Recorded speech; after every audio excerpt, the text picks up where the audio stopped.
박 여사, 요즘 저는 간헐적 단식을 시작했어요. 16시간은 아무것도 먹지 않고 8시간 동안만 식사를 합니다. 요즘 젊은이들도 많이 한다더군요. 덕분에 체중도 줄고 혈당 수치도 안정됐답니다. 아이고, 김 선생님. 그렇게 오랜 시간 굶는 건 우리 나이에 괜찮을까요? 저는 하루 3끼를 꼬박꼬박 먹되 조금씩 먹어요. 소식이 장수의 비결이라고 생각합니다. 간헐적 단식이 건강에 좋다는 연구 결과가 많아요. 세포 재생에도 도움이 되고 노화를 늦춘다고 하더군요. 하지만 나이 들면 영양 흡수도 떨어지는데 식사 시간을 줄이면 필요한 영양소를 다 섭취하기 어렵지 않을까요? 저는 적게 먹되 균형 있게 먹는 것이 중요하다고 봅니다. 안녕하세요, 여러분. 나이가 들수록 우리 몸은 변화합니다. 신진대사가 느려지고 소화 기능이 약해지며 영양소 흡수율도 달라집니다. 이런 변화 속에서 어떤 식습관이 건강한 노후를 위한 최선의 선택일까요?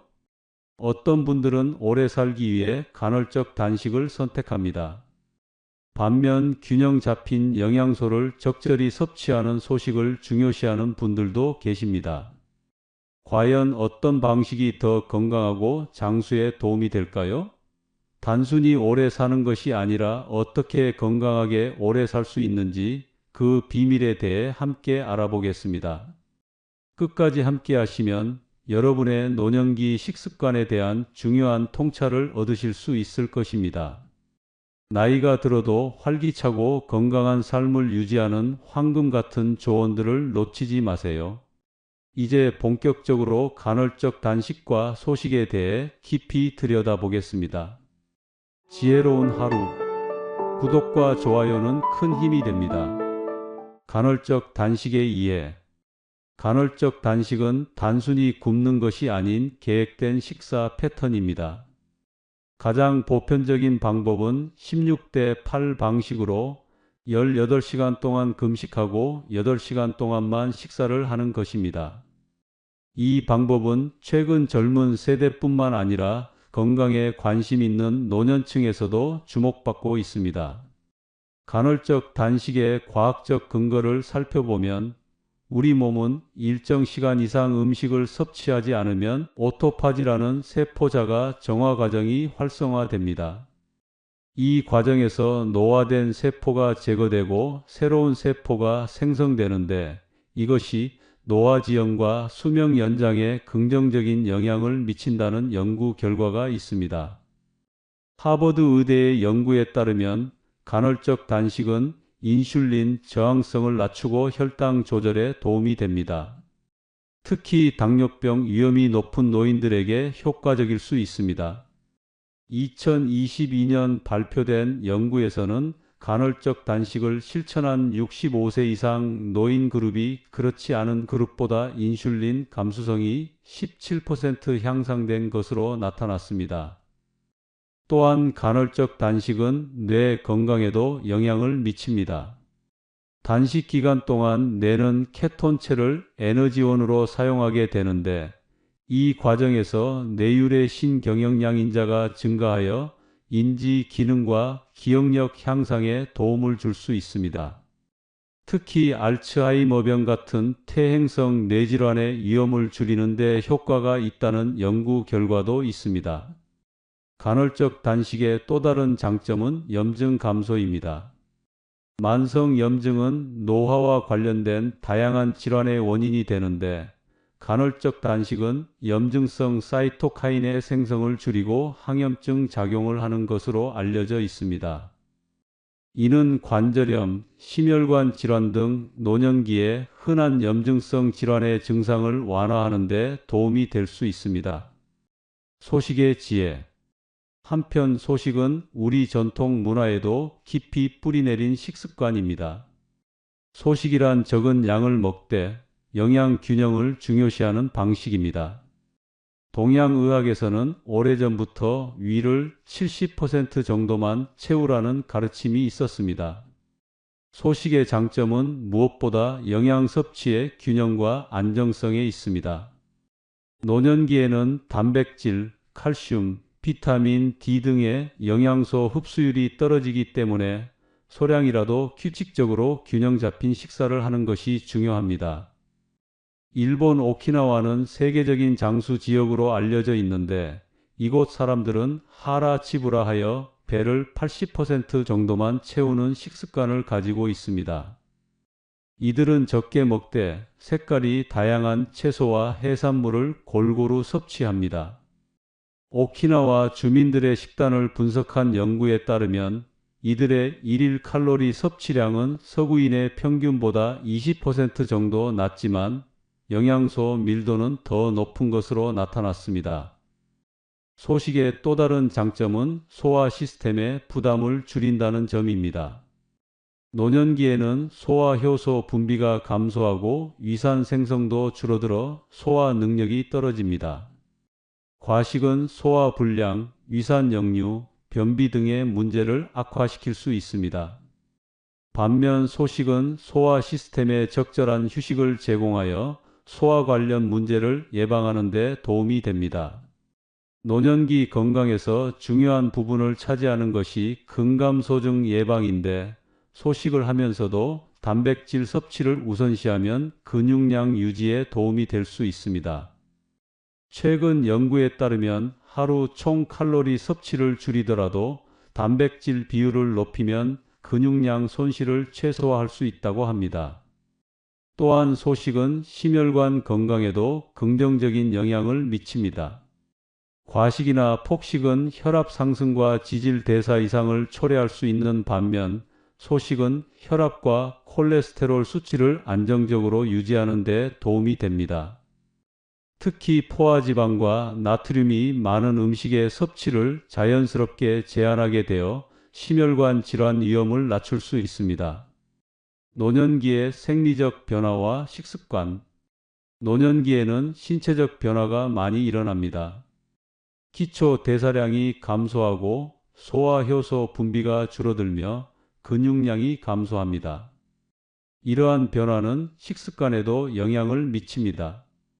특히 주목해야 할 점은 노년기 근감소증 SARCOPENIA입니다. 나이가 들면서 근육량이 자연스럽게 감소하는데 단백질 섭취가 부족하면 이 현상이 가속화됩니다. 장기간의 간헐적 단식은 충분한 단백질 섭취를 어렵게 할 수 있어 주의가 필요합니다. 연구에 따르면 70세 이상 노인은 젊은 성인보다 30 내지 50% 더 많은 단백질이 필요하다고 합니다. 또한 노년기에는 갈증을 느끼는 감각이 둔화되기 때문에 간헐적 단식 중에는 특히 수분 섭취에 신경 써야 합니다. 탈수는 인지 기능 저하, 낙상 위험 증가, 신장 기능 이상 등 다양한 건강 문제를 일으킬 수 있습니다. 노년기에는 비타민 D, 비타민 B12, 칼슘, 아연 등의 영양소 흡수율이 떨어집니다. 간헐적 단식을 실천할 경우 식사 시간 동안 이러한 필수 영양소를 충분히 섭취할 수 있도록 식단을 신중하게 계획해야 합니다. 때로는 의사와 상담 후 적절한 영양 보충제를 복용하는 것도 고려할 수 있습니다. 노년기에는 미각과 후각이 둔화되어 식욕이 감소하는 경우가 많습니다. 이는 영양 결핍으로 이어질 수 있으므로 소식을 실천할 때도 식사의 맛과 질감, 모양 등에 신경 써서 식욕을 자극하는 것이 중요합니다. 향신료를 적절히 사용하거나 다양한 색깔의 식재료를 활용하는 것이 도움이 될 수 있습니다. 또한 노년기에는 위장관 운동성이 감소하여 변비가 흔한 문제입니다. 충분한 수분과 식이섬유 섭취가 중요하므로 간헐적 단식을 실천하더라도 이러한 점을 고려해야 합니다. 식사 시간에 충분한 채소와 과일, 통곡물을 포함하도록 노력해야 합니다. 개인차를 고려한 접근. 중요한 것은 모든 사람에게 똑같이 적용되는 식습관은 없다는 점입니다.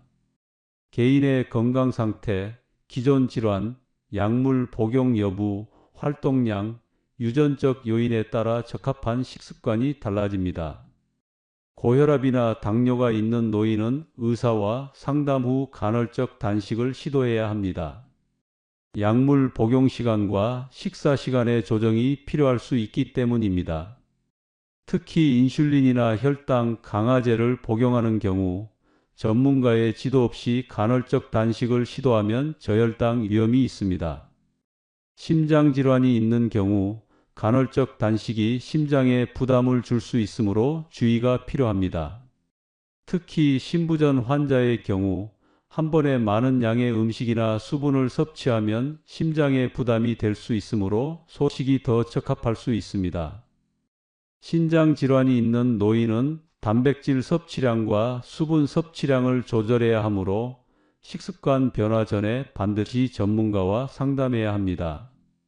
신장 기능에 따라 단백질 제한이 필요한 경우도 있고 더 많은 단백질이 필요한 경우도 있습니다. 반면 이미 저체중이거나 영양 결핍 위험이 있는 노인은 소식에 더 집중하되 영양 밀도가 높은 식품을 선택하는 것이 중요합니다. 이런 경우 간헐적 단식은 오히려 근육량 감소와 허약감을 악화시킬 수 있습니다. 활동량도 중요한 고려 사항입니다. 규칙적으로 운동하는 노인과 거의 운동하지 않는 노인의 영양 요구량은 다릅니다.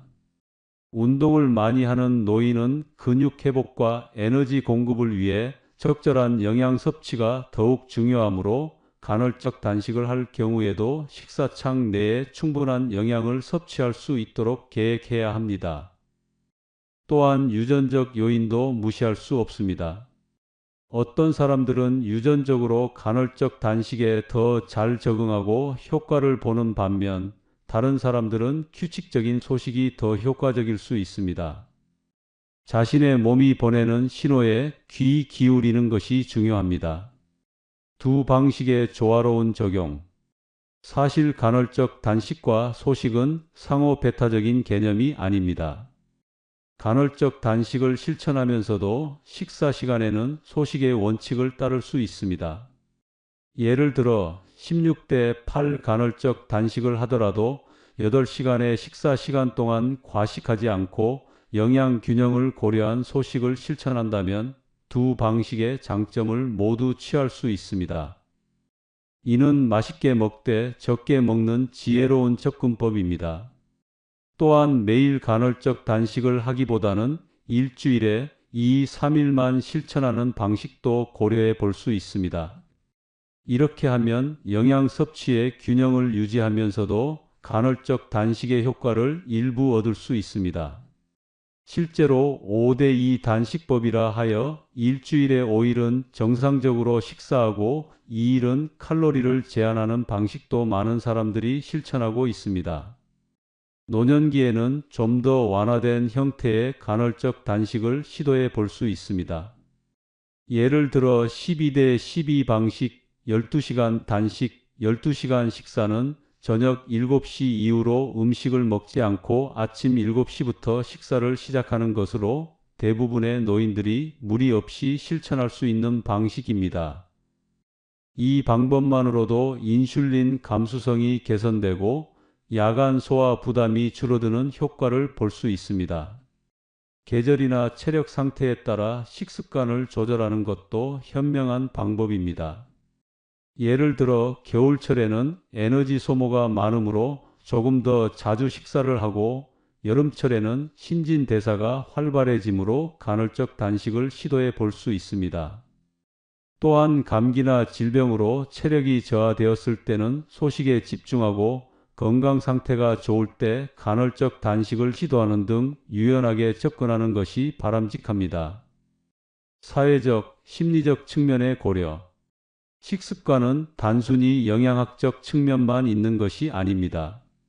식사는 사회적 활동이며 심리적 만족감을 주는 중요한 일상입니다. 노년기에는 고립감이 증가할 수 있는데 식사 시간은 가족이나 친구와 소통하는 귀중한 시간이 될 수 있습니다. 간헐적 단식을 너무 엄격하게 적용하여 이러한 사회적 식사 기회를 놓치는 것은 심리적 건강에 부정적일 수 있습니다. 예를 들어 가족 모임이나 친구와의 식사 약속이 있을 때는 간헐적 단식 일정을 유연하게 조정하는 것이 좋습니다. 또한 식사는 단순한 영양 공급을 넘어 큰 즐거움을 주는 활동입니다. 특히 노년기에는 다른 즐거움이 제한될 수 있어 식사의 즐거움이 더욱 중요해질 수 있습니다. 너무 엄격한 식사 제한은 삶의 질을 저하시킬 수 있으므로 가끔은 좋아하는 음식을 즐기는 여유도 필요합니다. 오랜 세월 동안 형성된 식습관을 급격히 바꾸는 것은 스트레스가 될 수 있습니다. 변화는 점진적으로 도입하는 것이 바람직합니다. 예를 들어 처음부터 16시간 단식을 시도하기보다는 12시간부터 시작하여 점차 시간을 늘려가는 방식이 더 성공적일 수 있습니다.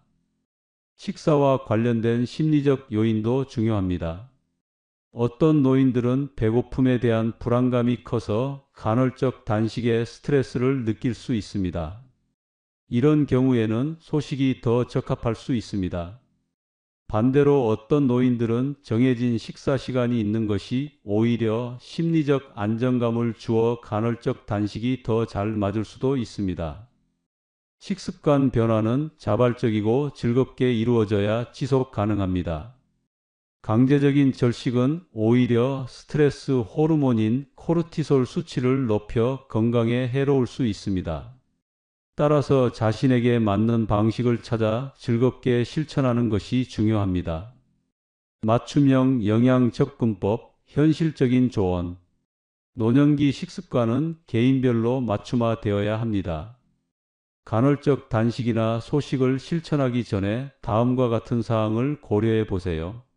1. 건강검진과 전문가 상담. 현재 건강 상태와 영양 요구량을 정확히 파악하기 위해 정기적인 건강 검진을 받고 영양사나 의사와 상담하는 것이 좋습니다. 특히 만성 질환이 있거나 약물을 복용 중이라면 더욱 중요합니다. 2. 단계적 접근. 급격한 변화보다는 단계적으로 식습관을 변화시키는 것이 성공 확률이 높습니다. 예를 들어 간헐적 단식을 시작하려면 먼저 저녁 식사 시간을 앞당기고 아침 식사 시간을 조금씩 늦추는 방식으로 접근할 수 있습니다. 3. 자가 모니터링. 식습관 변화 후 몸의 반응을 주의 깊게 관찰하세요. 에너지 수준, 수면 질, 소화 상태, 체중 변화, 기분 등을 기록해두면 자신에게 맞는 방식을 찾는 데 도움이 됩니다. 4. 유연성 유지. 특별한 날이나 행사가 있을 때는 식습관 규칙을 유연하게 적용하세요. 가끔 규칙을 벗어나는 것이 장기적인 지속 가능성을 높일 수 있습니다. 5. 수분 섭취 강조. 어떤 식습관을 선택하든 충분한 수분 섭취는 필수입니다. 특히 간헐적 단식 중에는 물, 허브차, 무가당 차 등을 통해 수분을 충분히 보충해야 합니다. 성공적인 식습관 변화를 위한 팁. 어떤 식습관을 선택하든 다음과 같은 원칙은 공통적으로 중요합니다. 1. 수분 섭취를 충분히 합니다. 물, 차, 국물 등을 통해 하루 6 내지 8잔의 수분을 섭취하세요. 물병을 항상 가까이 두고 갈증을 느끼기 전에 미리 마시는 습관을 들이세요. 2. 단백질 섭취를 우선시합니다. 노년기에는 단백질 요구량이 증가하므로 육류, 생선, 두부, 계란 등 양질의 단백질 섭취가 중요합니다. 한 끼 식사에 적어도 손바닥 크기의 단백질 식품을 포함하도록 노력하세요. 3. 장 건강을 고려합니다. 식이섬유가 풍부한 채소, 과일, 통곡물을 포함하며 발효식품을 통해 장내 미생물의 균형을 유지합니다. 김치, 요구르트, 된장과 같은 전통 발효식품은 장 건강에 도움이 됩니다. 4. 가공식품과 첨가당은 줄입니다. 신선하고 자연적인 식품을 우선적으로 선택하세요. 특히 트랜스지방이 포함된 과자나 가공육은 염증을 촉진하고 심혈관 건강에 해로울 수 있습니다. 5. 변화는 점진적으로 도입합니다. 하루아침에 식습관을 완전히 바꾸려 하기보다는 작은 변화부터 시작하여 몸이 적응할 시간을 줍니다. 성공 경험이 쌓이면 더 큰 변화에 도전할 동기가 생깁니다. 6. 영양 밀도가 높은 식품을 선택합니다. 적은 양을 먹더라도 영양소가 풍부한 식품을 선택하면 영양 결핍을 예방할 수 있습니다. 다양한 색깔의 과일과 채소, 통곡물, 견과류, 씨알류 등을 포함하세요. 7. 건강한 지방을 섭취합니다. 오메가3 지방산이 풍부한 등푸른 생선, 아보카도, 올리브 오일, 견과류는 뇌 건강과 염증 감소에 도움이 됩니다. 특히 DHA와 EPA는 인지 기능 유지에 중요합니다. 8. 식사를 즐기세요. 천천히 꼭꼭 씹어 먹고 맛과 향, 질감을 느끼며 식사를 즐기세요. 이는 소화를 돕고 식사 만족도를 높이며 결과적으로 과식을 예방합니다. 9. 가족이나 친구와 함께 식사하세요. 사회적 교류는 식사에 즐거움을 더하고 정신 건강에도 좋습니다. 혼자 살더라도 가끔은 다른 사람들과 함께 식사할 기회를 만들어 보세요. 10. 운동과 결합하세요. 적절한 운동은 어떤 식습관이든 그 효과를 극대화합니다. 근력 운동은 근감소증 예방에, 유산소 운동은 심혈관 건강에 도움이 됩니다. 자신의 체력에 맞는 운동을 규칙적으로 하세요. 실제 성공 사례와 교훈. 77세 이영수 씨는 3년 전부터 12대 12 간헐적 단식을 실천하고 있습니다. 저녁 7시 이후에는 물 외에는 아무것도 먹지 않고 아침 7시에 첫 식사를 합니다. 이 방식을 택한 후 혈당이 안정되고 체중이 5kg 감량되었으며 소화불량과 역류성 식도염 증상이 크게 개선되었습니다. 그는 처음에는 저녁에 배고픔을 참기 힘들었지만 몸이 적응하니 오히려 가벼운 느낌이 좋아졌어요. 아침에 일어났을 때 몸이 더 상쾌합니다. 라고 말합니다. 82세 박명자 씨는 간헐적 단식 대신 소식을 선택했습니다. 하루 3끼를 규칙적으로 먹되 매 끼니 밥그릇을 3분의 2만 채우고 반찬도 조금씩만 먹습니다. 특히 단백질과 채소 위주로 식사를 하며 식후에는 항상 가벼운 산책을 합니다. 그녀는 젊었을 때부터 과식을 한 적이 없어요. 배부르다고 느끼기 전에 식사를 마치는 게 비결이죠. 덕분에 지금까지 큰 병 없이 건강하게 지내고 있습니다. 라고 자랑합니다. 이처럼 간헐적 단식과 소식 모두 성공적인 사례가 있습니다. 중요한 것은 자신의 건강 상태와 생활 습관, 선호도를 고려하여 가장 잘 맞는 방식을 찾는 것입니다. 지금까지 간헐적 단식과 소식이라는 두 가지 식습관에 대해 알아보았습니다. 과연 어떤 방식이 더 오래 살게 해줄까요? 그 답은 의외로 간단합니다. 자신에게 맞는 방식이 바로 최선의 방식입니다. 간헐적 단식은 세포 재생과 인슐린 감수성 개선, 염증 감소 등의 이점이 있습니다. 반면 소식은 균형 잡힌 영양 섭취와 소화기관 건강, 지속 가능성 측면에서 장점이 있습니다. 두 방식 모두 과식을 피하고 신체에 적절한 휴식을 제공한다는 공통점이 있습니다. 중요한 것은 식습관이 단순히 수명 연장의 수단이 아니라 삶의 질을 높이는 방법이 되어야 한다는 점입니다. 오래 사는 것보다 어떻게 사느냐가 더 중요합니다. 건강하게, 활기차게, 그리고 즐겁게 노년을 보내는 것이야말로 진정한 장수의 의미일 것입니다. 자신의 건강 상태, 생활 패턴, 기호에 맞게 식습관을 조절하고 필요하다면 전문가의 도움을 받아보세요. 그리고 기억하세요. 식습관은 삶의 일부일 뿐 전부가 아닙니다. 적절한 운동, 충분한 수면, 스트레스 관리, 사회적 관계 유지 등 다양한 요소가 건강한 노년에 기여합니다. 마지막으로 어떤 식습관을 선택하든 중요한 것은 일관성과 지속성입니다. 급격한 변화보다는 작은 변화부터 시작해 꾸준히 실천하는 것이 성공의 열쇠입니다.